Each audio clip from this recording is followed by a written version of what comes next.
Last week, I was reading the book Running the Family Firm by Laura Clancy for research for my manuscript. And I came across something that I couldn't let go of. And that's because, like Kurt, I am incorrigible. Before I get into what I found in the book, I want to show you a few headlines. These are from January 2023, after Spare came out. Here's one from The Sun. This is actually February. Brag blast. Prince Harry let down fellow soldiers by boasting about his Taliban kill count. Another one from The Sun. Harry's brag. Prince Harry's boast of 25 Taliban kills in new memoir Spare was calculated for a self-serving reason. And there is a reason I am focusing on The Sun. And that's because in the book I was reading, there is an interesting line in the Harry chapter.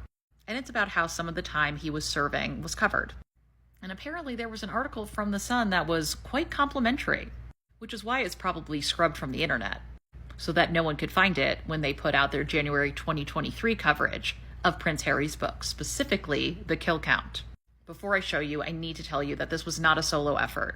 There were two individuals on Twitter that lent immeasurable help to this search for the article, because one of the problem was the date for the article was incorrect. There's also a hard copy versus online copy that we also had to deal with, but we found it. The article comes out from The Sun in February 2008, and it's about Harry being one of our boys. And know what's interesting? This is from the online version. Frontline Prince kills 30 Taliban. You were saying? Back to 2008. I mean, these articles are a blatant grab for buy-in to this military operation, combining it with nationalism and country pride by the fact that Prince Harry is serving in the war. Because while the invasion of Iraq was at first popular, once Afghanistan came around, people were like, what are we doing again?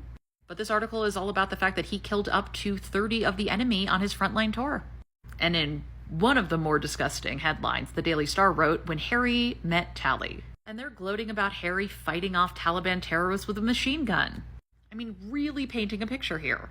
And The Guardian does a really good roundup in 2008 of some of the headlines and the way people are talking about Prince Harry's involvement in the war and how it's pretty much war propaganda. And they quote The Sun when they say, "Our army of readers salutes you, Harry," added a souvenir poster across the center spread. "He had killed up to 30 of the enemy and showed enormous courage. He came under enemy rocket mortar and machine gun fire almost every day."